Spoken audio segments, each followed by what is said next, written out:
Christmas dinner smelled like turkey and betrayal. My son Michael stood up, holding his glass, his voice cutting through the silence. "We voted, Dad. You are no longer a member of our family. Get out of this house."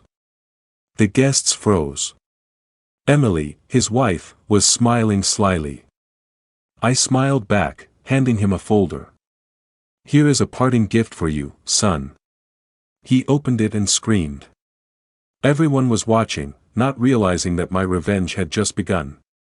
They thought they had destroyed me, but they were wrong. Before we continue, please subscribe to the channel and let us know where you are listening in the comments. The dining room smelled of roasted potatoes and resentment. The old oak table, scratched from decades of family dinners, bore the weight of our latest battle. Dirty plates sat untouched, coffee gone cold in chipped mugs. Michael stood at the head, his face flushed, gesturing wildly like a conductor of chaos. Emily sat across from me, arms crossed, her manicured nails tapping a rhythm of disdain. I gripped my fork, its cold metal grounding me as their words sliced through the air. "Dad, we need the money," Michael snapped, his voice sharp enough to rattle the glassware. "This house is falling apart. You can't keep hoarding cash while we're stuck here." I raised an eyebrow, keeping my tone even. "Hoarding? I paid the mortgage on this place before you were born, Michael. What's this really about?" Emily leaned forward, her smile as thin as the ice outside. "It's about progress, Henry. We want to modernize. New floors, new furniture. You wouldn't understand." I understood plenty. The repairs were a flimsy excuse. Emily's phone, propped against her wine glass, displayed a glossy photo of a leather sectional that cost more than my old truck. Michael, pacing now, threw a folded paper onto the table, a contractor's estimate, bloated with unnecessary upgrades. I didn't need to look at it to know they'd already spent the budget in their heads. "You've got savings, Dad," Michael pressed, his voice rising.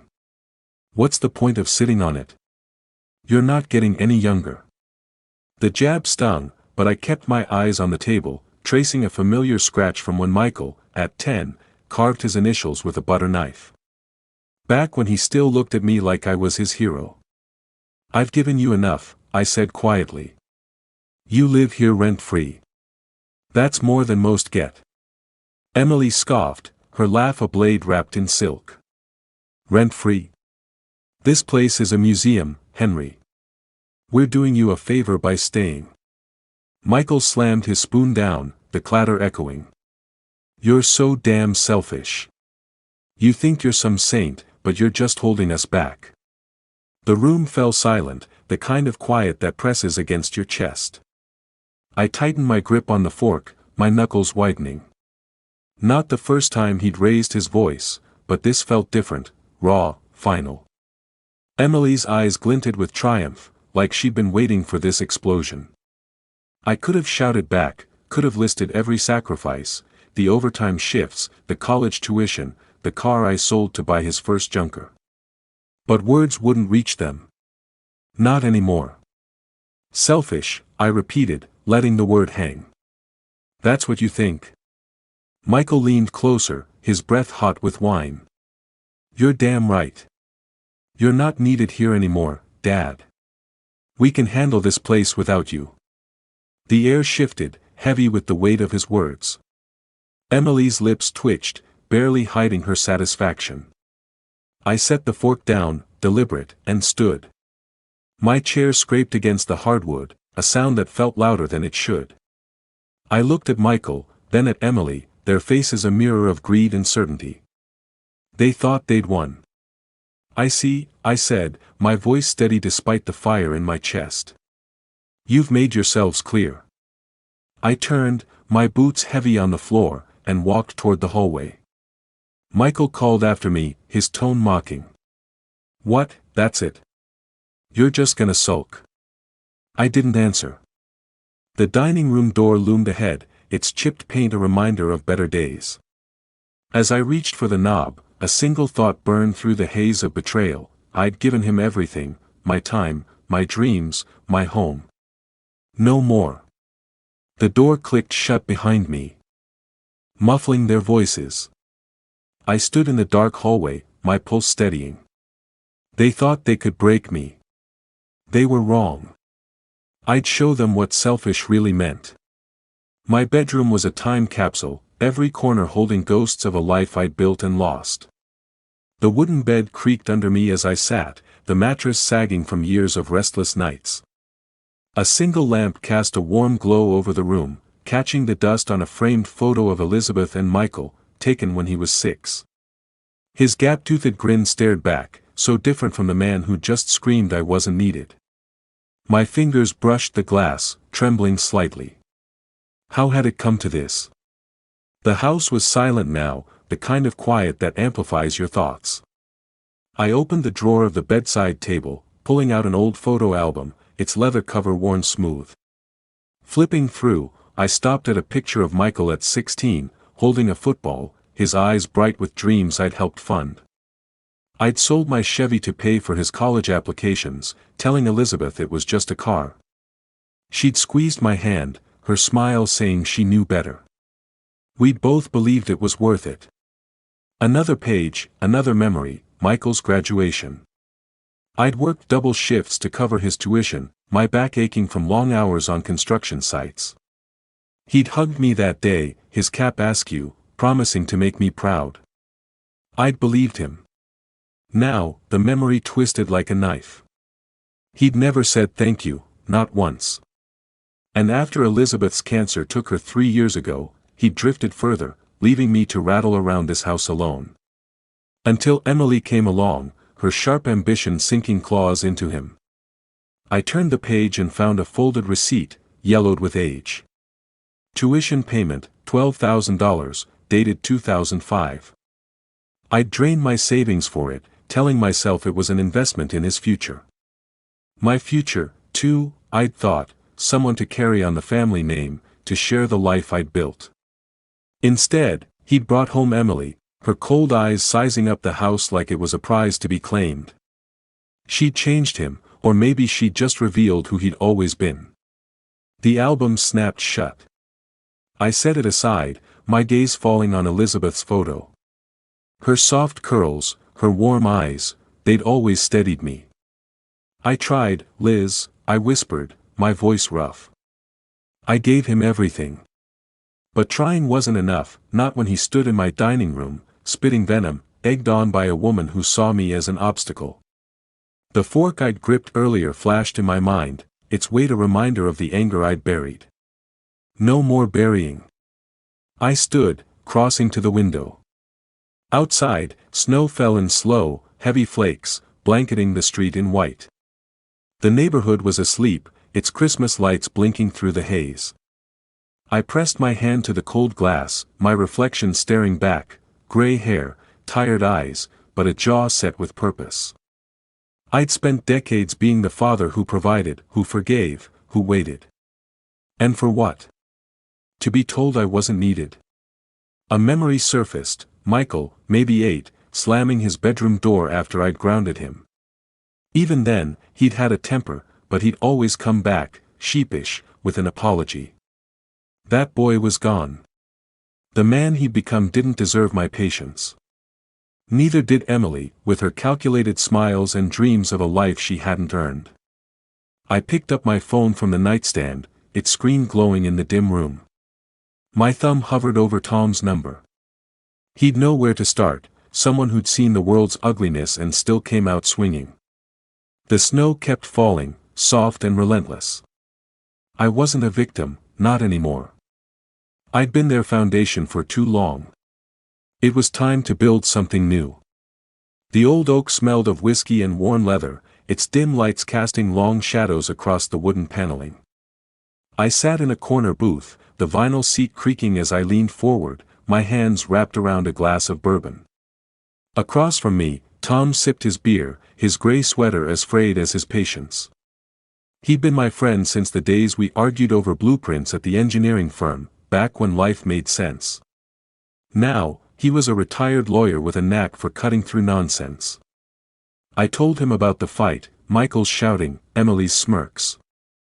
The way they tried to gut me with words. Tom listened, his eyes narrowing, the lines on his face deepening with every detail. When I finished, he set his glass down, the clink loud in the quiet bar. "They're vultures, Henry," he said, his voice gravelly. "Think they can peck you apart because you're old.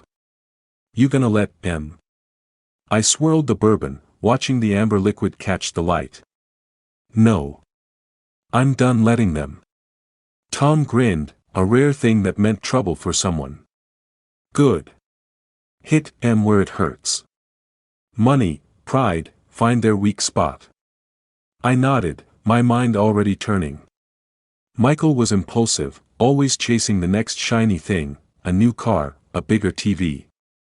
Emily was worse, her ego tied to appearances, her Instagram feed a shrine to a life she couldn't afford.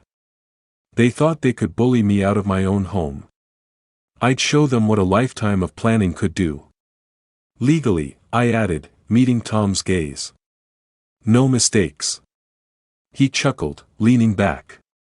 "Spoken like the guy who double-checked every contract I ever wrote. You've got this, Henry. They don't know who they're messing with." I pulled a small notebook from my coat pocket, flipping it open. My pen scratched across the page, the word "accounts" standing out in sharp ink. Michael's finances were a mess. I'd seen the late notices he tried to hide, the way Emily flinched when the credit card reader beeped too long. That was my starting point. "You're scarier than I thought," Tom said, raising his glass. "To justice." I clinked my glass against his, the bourbon untouched. "To consequences."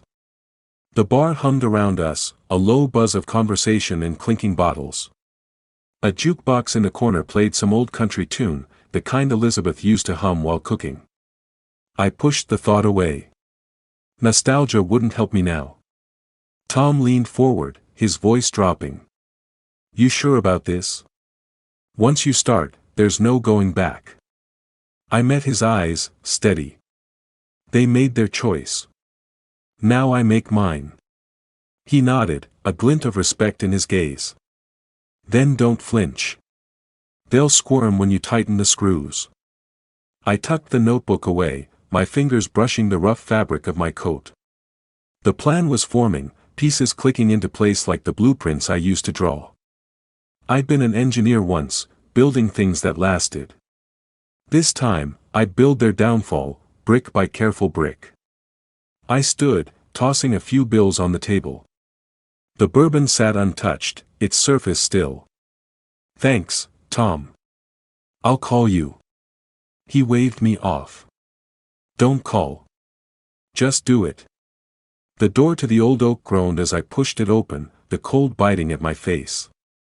Snow crunched under my boots, the streetlights casting a pale glow over the empty sidewalk. My breath clouded in the air, but my mind was clear. Michael thought he could erase me. Emily thought she could outsmart me. They'd built their lives on my foundation, and I knew exactly where the cracks were. I walked on, the snow falling heavier now, each flake a reminder of the storm I was about to unleash.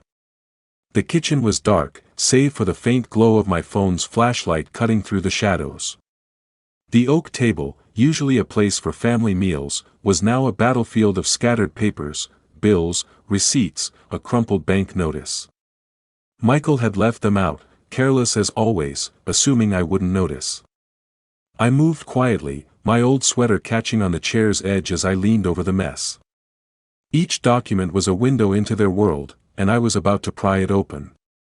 I lifted a credit card statement, the numbers glaring under the light. 12,000 in debt, spread across designer clothes and restaurant tabs.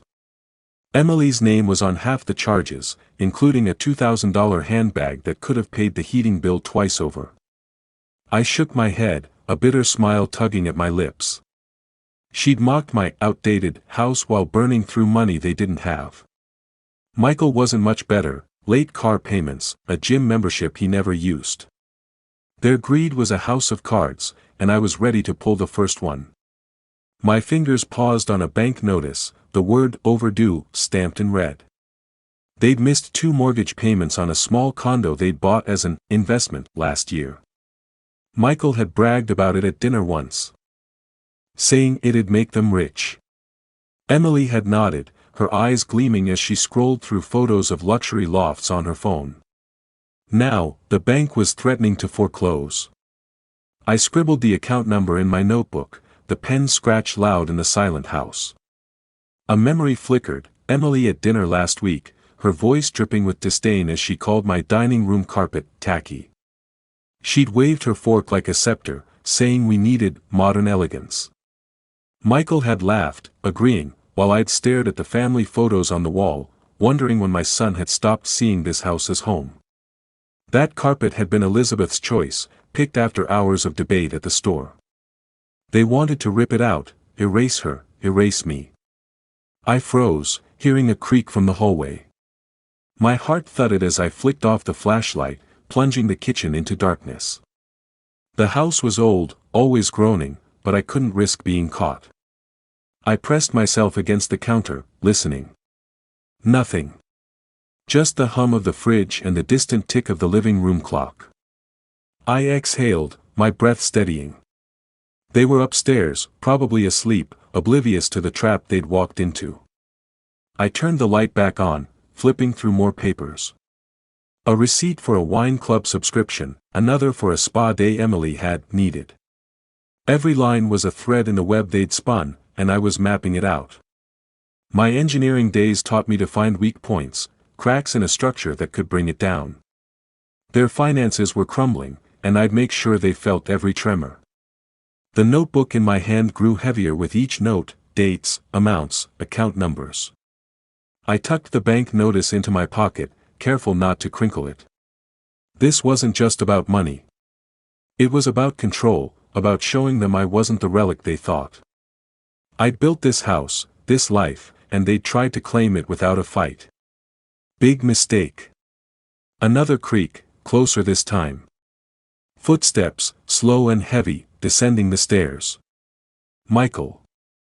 I snapped the notebook shut, shoving it into my pocket as I slipped the papers back into their messy pile. The flashlight went off, and I moved toward the kitchen door, my boots silent on the tile. My hand grazed the doorframe, the wood cool under my fingers. I paused, listening as the footsteps stopped just outside. Dad? Michael's voice was groggy, suspicious. I didn't answer. My pulse was steady, my mind sharp. They'd given me the weapon I needed, wrapped in their own carelessness. I eased the door open a crack, the hinges silent from years of my maintenance.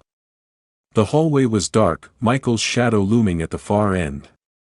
I slipped through, my breath held, and melted into the shadows of the house I knew better than they ever would. The lawyer's office was a stark contrast to my home, glass walls, gray carpet, the air sharp with the scent of coffee and ink. I sat across from John, my old coat draped over the chair, a folder of notes open in front of me. The Chicago skyline loomed outside, its steel towers glinting under a pale winter sun. John, in a crisp suit, scanned my scribbled figures, his pen clicking rhythmically.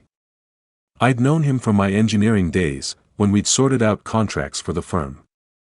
He was sharp, discreet, and didn't waste words.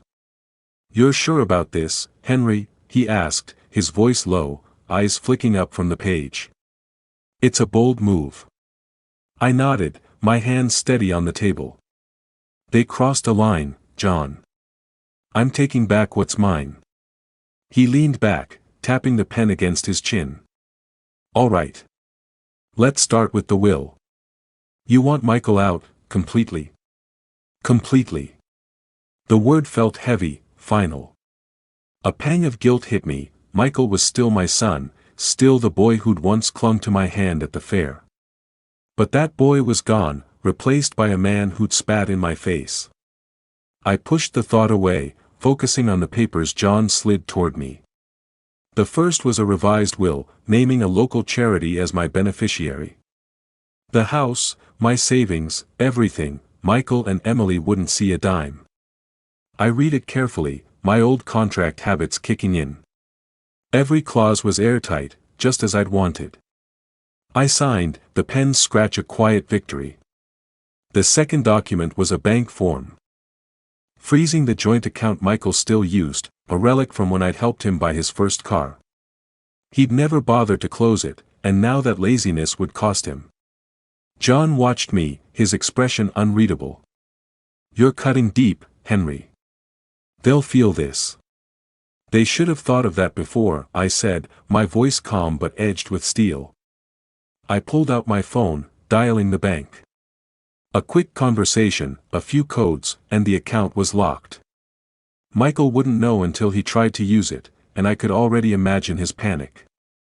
We moved to the house next. John suggested a trust, putting the property out of Michael's reach. "They can't force a sale if you're the sole trustee," he explained, scribbling notes. "And if they try to push you out, this gives you legal ground to stand on." I nodded, signing where he pointed. The house was my last bastion, the one thing I'd built that still stood strong. I'd poured my life into it, every nail, every shingle, and I'd be damned if they turned it into their personal ATM. The pen felt like a hammer, sealing their fate with each stroke. John stacked the papers, his tone softening. "You okay, Henry?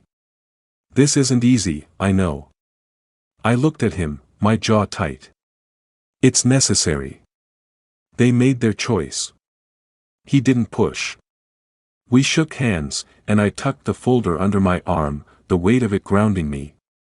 As I stepped toward the door, my phone buzzed in my pocket. I glanced at the screen, Michael's name, a missed call. My pulse quickened, but I didn't answer. He was already feeling the ground shift, even if he didn't know why. The office door closed softly behind me, the city's hum swallowing the sound. I stood on the sidewalk, the wind biting through my coat. Snowflakes dusted my shoulders, melting into the wool. The folder in my hand was a shield, a weapon, a map to justice. Michael's call meant he was rattled, and that was just the start. I slipped the phone back into my pocket, ignoring the second buzz. Let him squirm. I had work to do. The living room glowed with the flicker of the TV, some reality show droning in the background. Michael paced, his phone clutched like a lifeline, the screen's light casting shadows across his face. Emily lounged on the leather couch, legs crossed, her calm a stark contrast to his fury.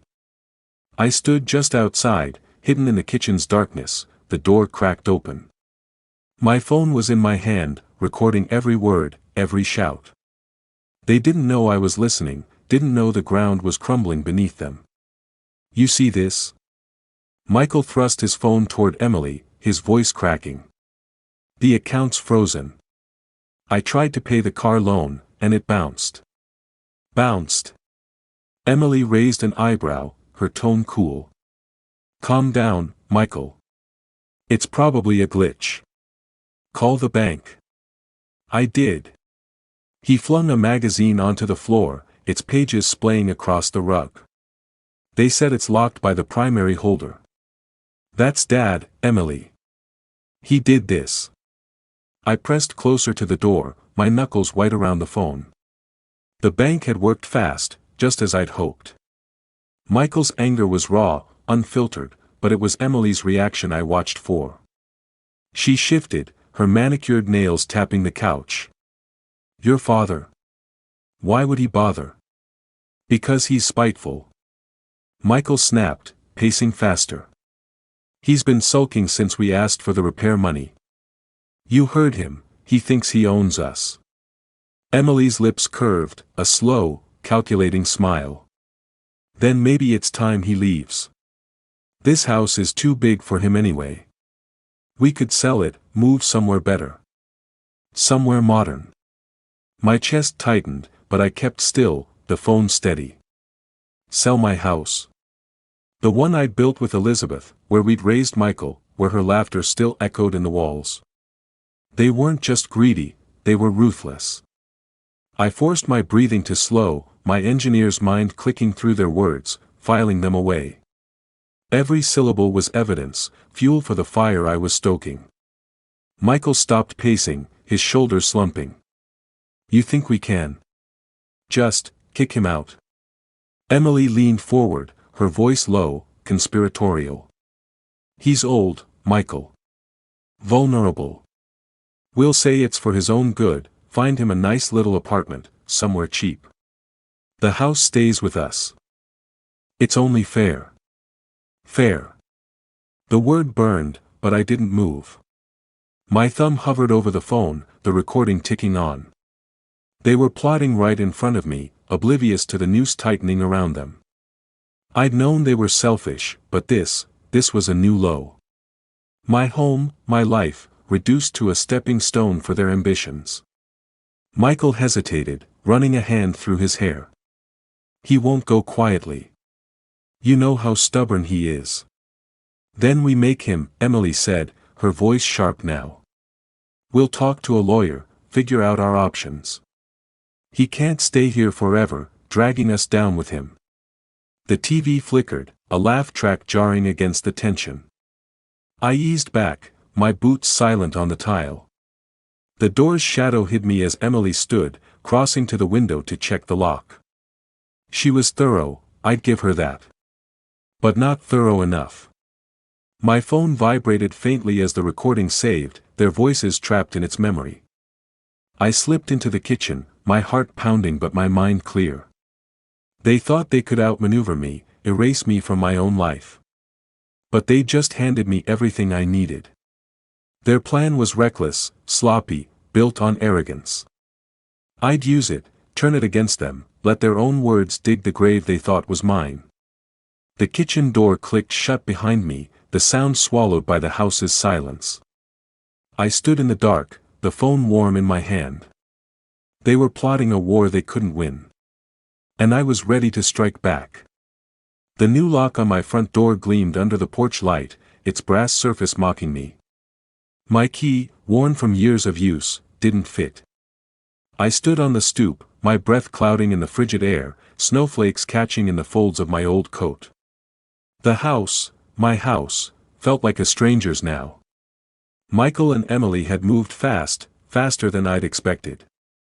I turned the key again, the metal scraping uselessly, and a cold knot tightened in my chest. They weren't just fighting back. They were trying to erase me. I stepped back, scanning the windows. The living room was dark, curtains drawn, but I knew they were inside, probably gloating.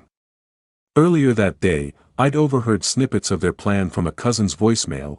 Michael and Emily had hired a lawyer, claiming I was unstable, unfit to manage my own affairs. They'd spread the story to relatives, painting me as a senile old man who'd lost his grip. Now this lock. It wasn't just a barrier, it was a declaration of war. I circled the house, my boots crunching through the snow. The side door was locked too, its new deadbolt as unyielding as the front. My fingers brushed the doorframe, remembering the summer I'd painted it with Elizabeth, her laughter mixing with the smell of fresh paint. That memory stung, but I shoved it down. Sentiment wouldn't help me now. I needed a way in, or at least a way to turn this against them. Inside, I imagined Michael pacing, his voice sharp as he barked at their lawyer.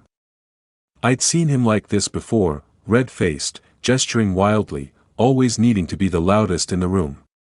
Emily would be calmer, her words precise, twisting the narrative to make their betrayal sound noble. I could almost hear her, it's for his own good. He can't live alone anymore. The thought made my jaw clench. They didn't know me at all. I pulled out my phone, the screen's glow harsh against the night. Tom's number was at the top of my recent calls. I dialed, keeping my voice low as I leaned against the garage. They changed the locks, I said when he picked up. And they're telling everyone I'm crazy. Tom's laugh was rough, unamused. Bold move for a couple of amateurs. You got a plan? Working on it, I said, my eyes on the house. They're digging their own grave. I just need to push. Don't let M rattle you, he warned. They're scared. That's why they're pulling this stunt. Scared or not, they'd crossed a line. I hung up, slipping the phone into my pocket. The snow fell heavier now, blanketing the yard in silence. I walked to the back door, testing the knob out of habit. Locked, of course. But as I turned away, my phone buzzed, a text from my sister-in-law, Linda. "Henry, what's going on? Michael says you're not well. Call me." I stared at the message, my thumb hovering over the screen. They'd gotten to Linda, too, spinning their lies to anyone who'd listen. The sting of betrayal deepened, but it wasn't despair, it was fuel. They thought they could isolate me, turn my own family against me. They'd underestimated how far I'd go to protect what was mine. I pocketed the phone and headed down the driveway, the snow muffling my steps. The street was quiet, Christmas lights blinking on neighboring houses, their warmth a cruel contrast to the cold radiating from my own. I stopped at the curb, glancing back at the locked door. They thought they'd won this round, thought they'd boxed me out. But I'd built that house, every beam and nail, and I knew its secrets better than they ever would. Let them gloat. I'd find my way back in. The cafe smelled of burnt coffee and cinnamon, its wooden tables cluttered with holiday shoppers' bags. I sat near the window, my hands wrapped around a chipped mug, the steam rising in lazy curls. Across from me, Sarah fidgeted with her spoon, her bright red scarf a splash of color against the gray day. She'd been Elizabeth's friend for decades, one of the few who still checked on me after the funeral. Now, her eyes were wide with worry, her voice barely above a whisper as she leaned closer. "Henry, I heard something you need to know," she said, glancing around like someone might overhear. "Michael and Emily are planning a big Christmas dinner. They've invited the whole family, Linda, your cousins, everyone. They're going to make an announcement." I sipped my coffee, keeping my face neutral. "What kind of announcement?" Sarah hesitated, her spoon clinking against her cup. "They're saying you're unfit. That you've lost control of the house, your finances. They want to declare you incompetent, maybe even push for guardianship. They're using the dinner to get everyone on their side." The words hit like a punch, but I didn't flinch. I set the mug down, its base scraping the table, and leaned back. So that was their game, a public humiliation, dressed up as concern, to strip me of everything. I could picture it, Michael raising a glass, his voice dripping with fake sincerity, Emily nodding along, her smile sharp as a blade. The family would be shocked, maybe even convinced, especially after the rumors they'd already spread. "How'd you hear this?" I asked, my tone calm despite the fire in my chest. "Linda mentioned it," Sarah said, her voice dropping lower. "She's worried, but Michael's got her half convinced you're not yourself. Emily's been calling everyone, saying you're a danger to yourself. It's awful, Henry." I nodded, pulling out my phone and opening the Notes app. My thumbs moved quickly, jotting down the details: Christmas dinner, family, announcement, guardianship. Each word was a piece of their plan, and I was already turning it over in my mind, looking for cracks. They thought they could ambush me, use the holidays' warmth to mask their betrayal. But they'd just given me an opening, a stage to flip their script. Sarah watched me, her brow furrowed. "You're not surprised, are you?" "I'm not," I said, slipping the phone back into my pocket. "They've been building to this. I just didn't expect them to play so dirty."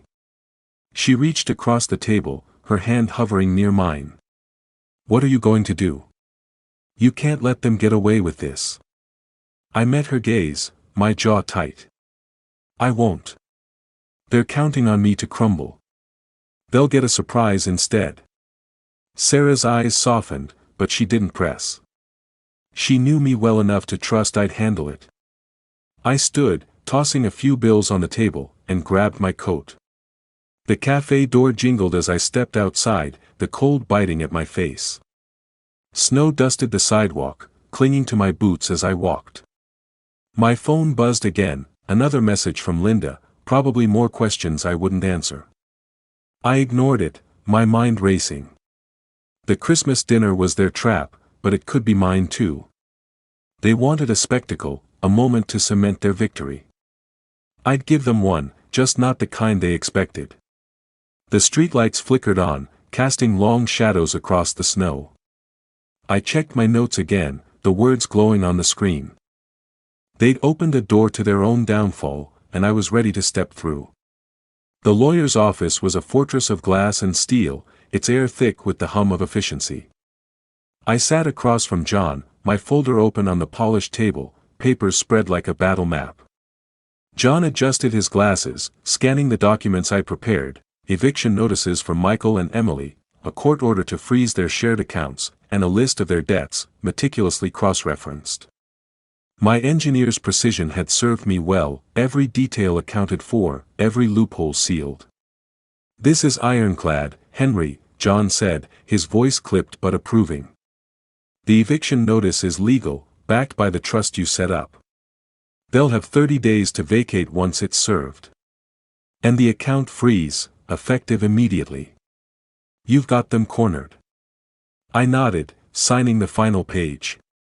The pen's weight felt like a gavel, each stroke a step closer to justice.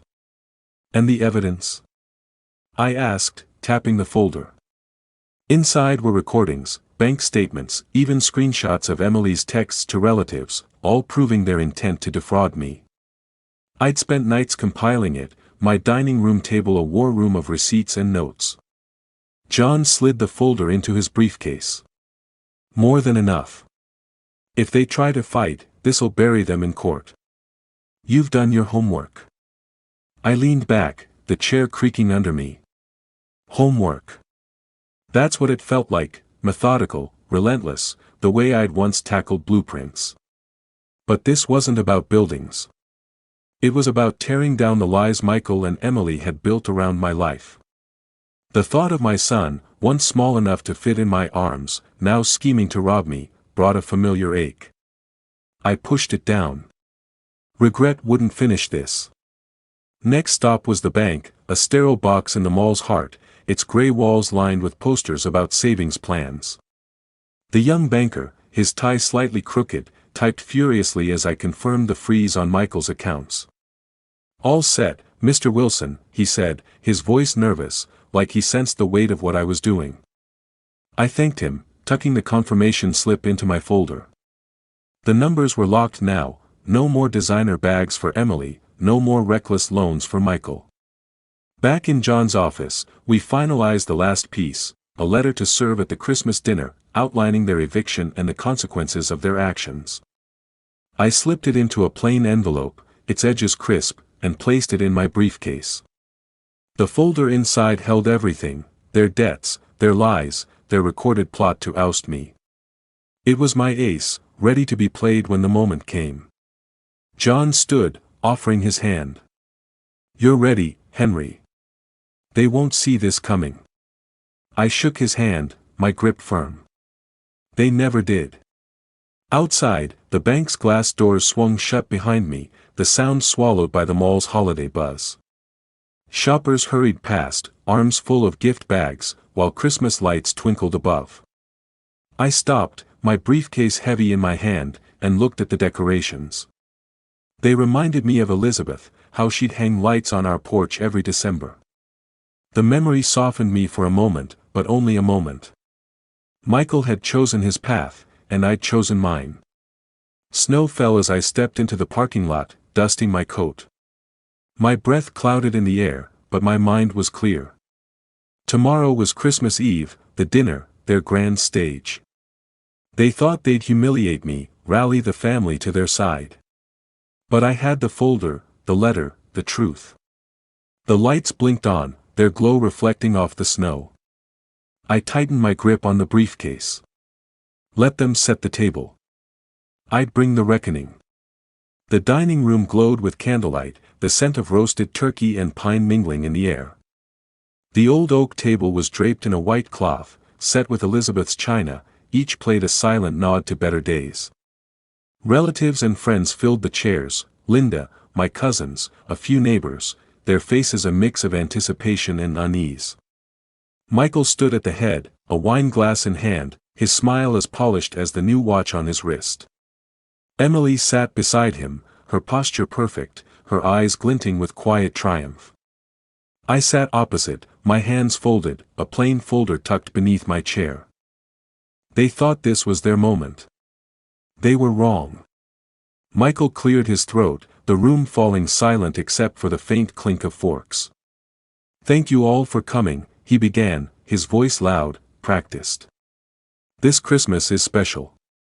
It's about family, about moving forward. But there's something we need to address." I watched him, my face calm, though my pulse thrummed.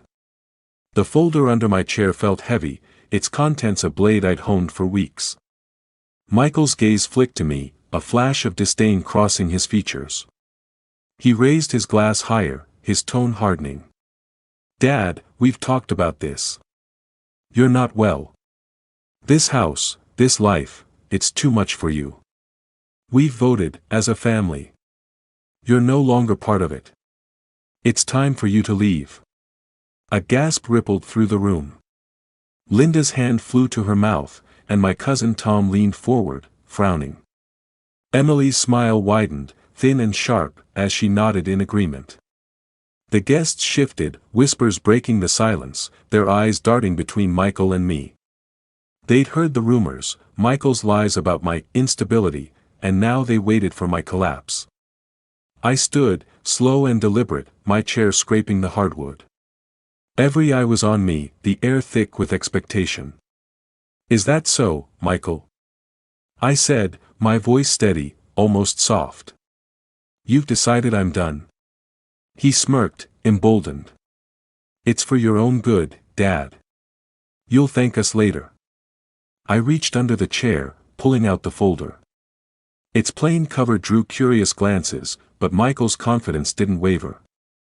Emily leaned closer to him, whispering something, her fingers brushing his arm. I stepped forward, holding the folder out to him. "A parting gift, then," I said, my tone light but edged with steel.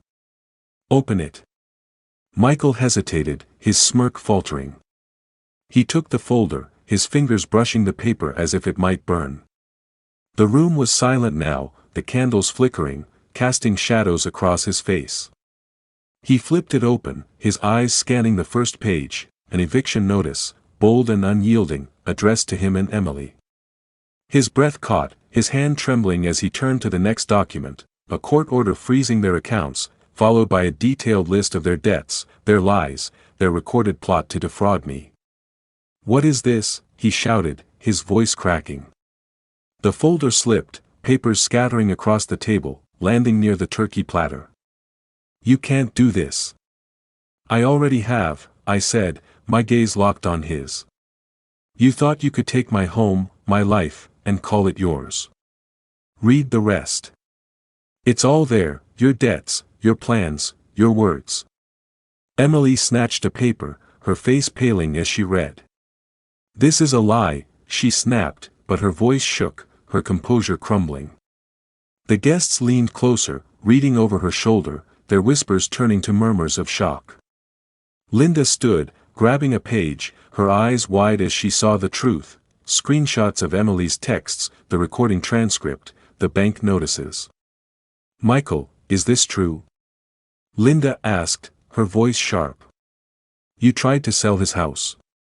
He stammered, his glass clattering to the table, wine spilling across the cloth. It's not what it looks like." I stepped back, letting the chaos unfold. The folder was my weapon, and it had struck true. Emily's eyes darted to the guests, seeking allies, but found only disbelief. Michael's face was red, his hands shaking as he tried to gather the papers. I stood still, my heart steady, the weight of years lifting. They'd set the stage, but I'd rewritten the ending. The front door loomed in the distance, its frame outlined by the hallway's dim light. Someone pointed to it, their voice lost in the growing clamor. I didn't move, my eyes on Michael. He thought he'd broken me. Now he was the one breaking. The dining room was a storm of voices, the once orderly table now a mess of spilled wine and scattered papers. Michael slumped in his chair, his hands clutching his head, the eviction notice crumpled in his fist. Emily stood, her face flushed, her manicured nails digging into a napkin as she tried to salvage her crumbling facade.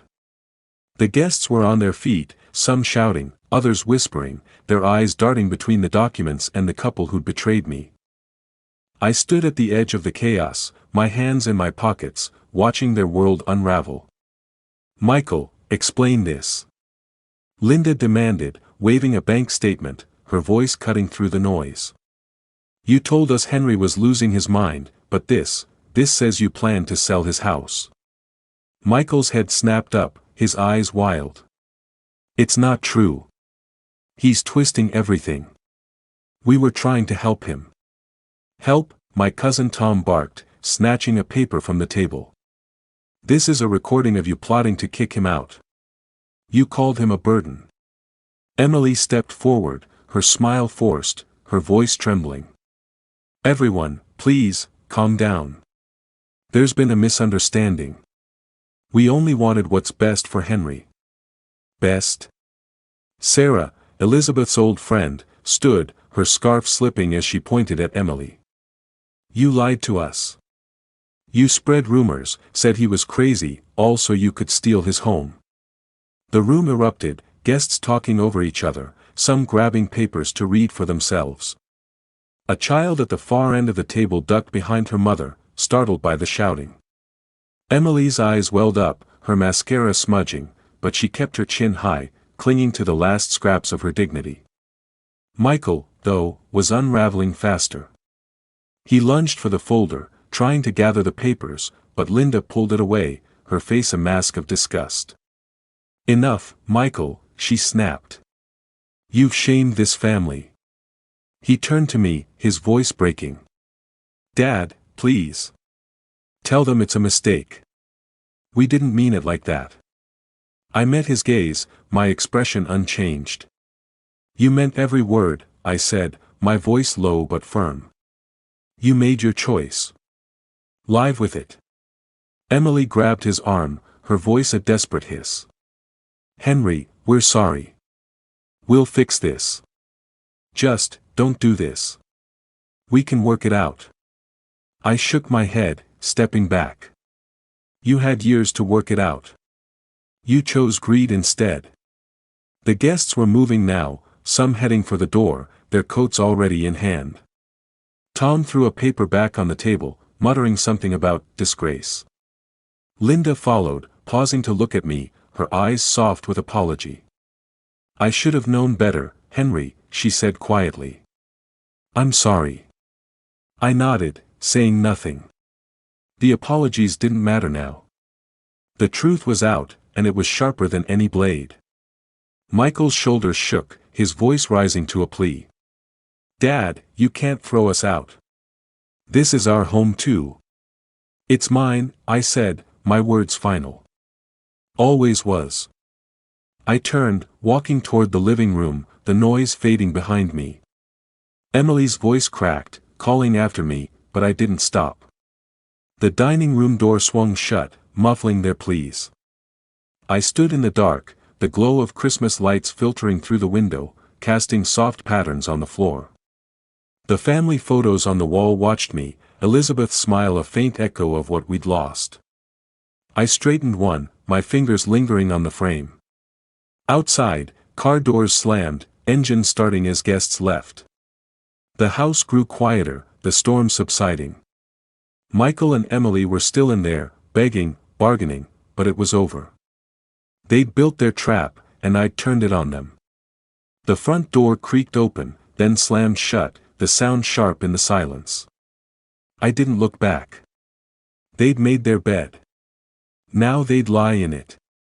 My new apartment was small, its bare walls still unfamiliar, but the wide window offered a view of Chicago's skyline, its lights winking through the falling snow.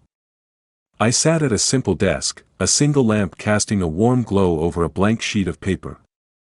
The pen in my hand felt heavy, not with ink but with the weight of what I needed to say. Boxes lined the room, some unpacked, others holding pieces of a life I'd left behind. A photo of Elizabeth rested on a shelf, her smile steadying me as I began to write.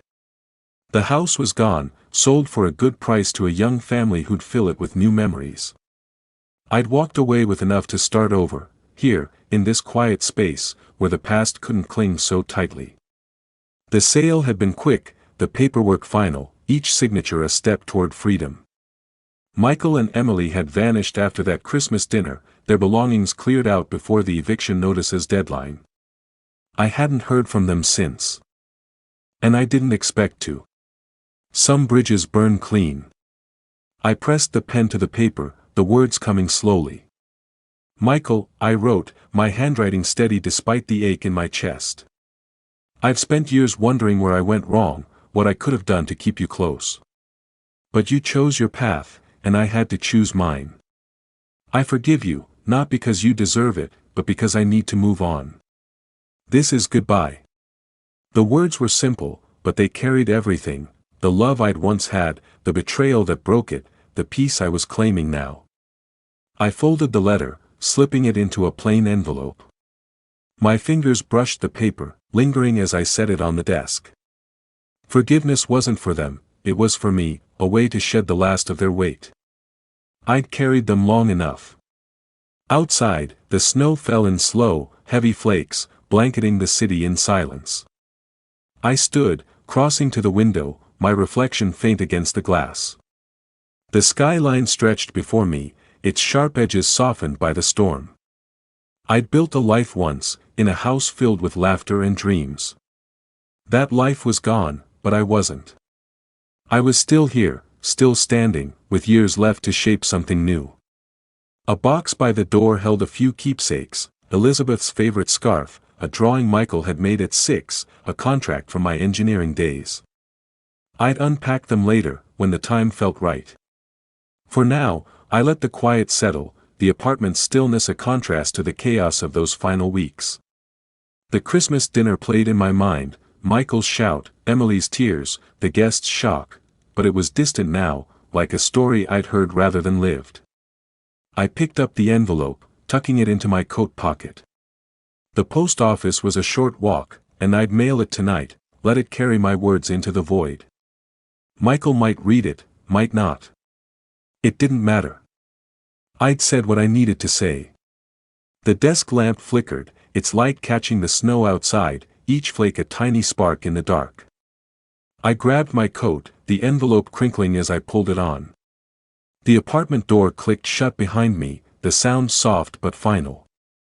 The hallway was empty, the building quiet, but the city waited beyond, alive with possibility. I stepped into the elevator, my boots leaving faint wet prints on the floor. The snow would keep falling, covering the old paths, making way for new ones. I was ready to walk them. If you liked this story, please like this video, subscribe to the channel, and share your impressions of this story in the comments. To listen to the next story, click on the box on the left. Thank you for watching.